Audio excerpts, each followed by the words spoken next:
in the backs. Okay.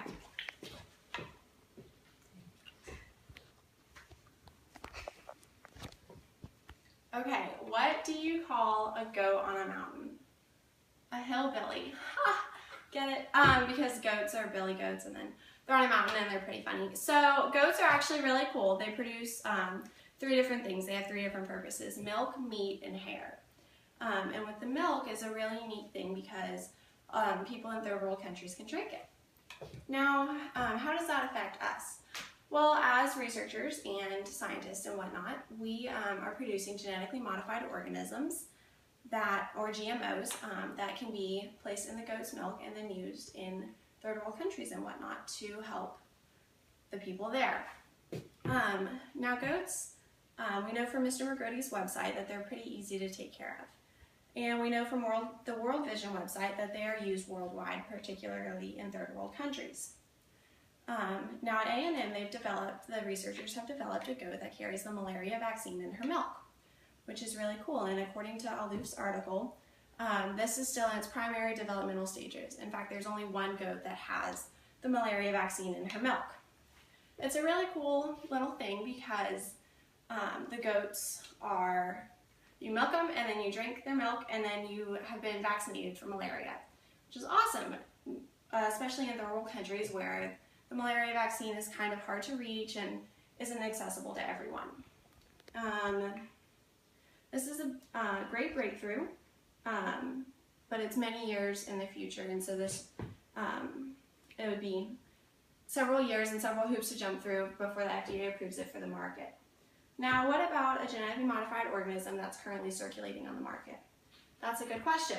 There is a disease, or deficiency, called antithrombin, which is a clotting protein, and so when you have this deficiency, you don't clot as well. And according to Burke in his article called Antithrombin 3, this is particularly dangerous for patients that are going in for surgery or during childbirth because they are at risk for more problems.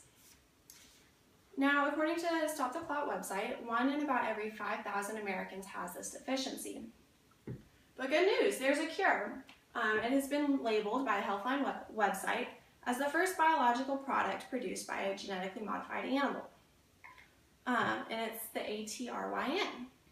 Now, the ATRYN is produced in the milk. It's an anticoagulant, and it's a protein, and then it is produced in the milk. It's protein produced in the milk that can then be turned into the ATRYN and consumed by the patient as treatment.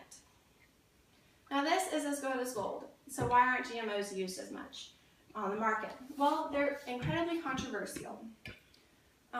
Specifically with the malaria-resistant milk, Dr. Mercola talks about on her website the potential effects on immunocompromised patients, primarily children. And so if a kid who has immunocompromised or has a reaction to the vaccine, what happens in this remote part of the world where they don't have medical attention? Well, several bad things could happen, and so that's one of the primary concerns. Another raised by Dr. Mercola on her website are the effects on fertility in women. And so as a child, drinking this milk, getting this vaccine, when that child grows up and has kids, how does that affect, if she carries to term, if she can even get pregnant, that sort of thing. And so there are several unanswered questions, and that's part of the reason why this GMO is still in its developmental stages, is because we don't know the answers to these questions just yet. GMOs in general offer primarily about 3 different concerns. And they're all outlined by Murganaha and his website.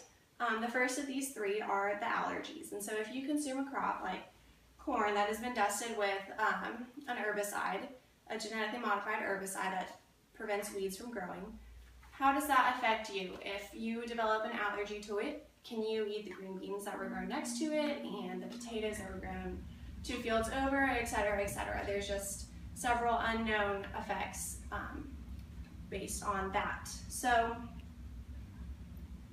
there are also other effects on the environment that are unknown. Again, with the herbicide, how it drains into the wastewater, into the soil, etc. How does that affect the soil and potential growth in the future as well?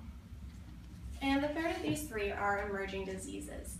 Now, as as we increase our technology and improve our genetically modified organisms, the diseases are also going to grow and change and develop. And so the primary concern of consumers at this point is if those diseases are going to grow and become uncontrollable, which means that we won't be able to fight them off and potentially some really bad things can happen.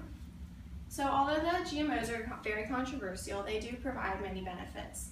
As we saw in the goats, they can carry the vaccine for malaria and produce the anticoagulant for people. Now this is a picture of a goat. This is a Nubian goat, it's a South African breed, and she produces a lot of milk, about 3,000 gallons. Yeah, 3,000 gallons a year, which is quite a bit. And so it's very beneficial in third world countries and can be very helpful in distributing those GMOs. Thank you. Okay. Oh wait, you actually got it. Okay, you got it. Sorry, I have a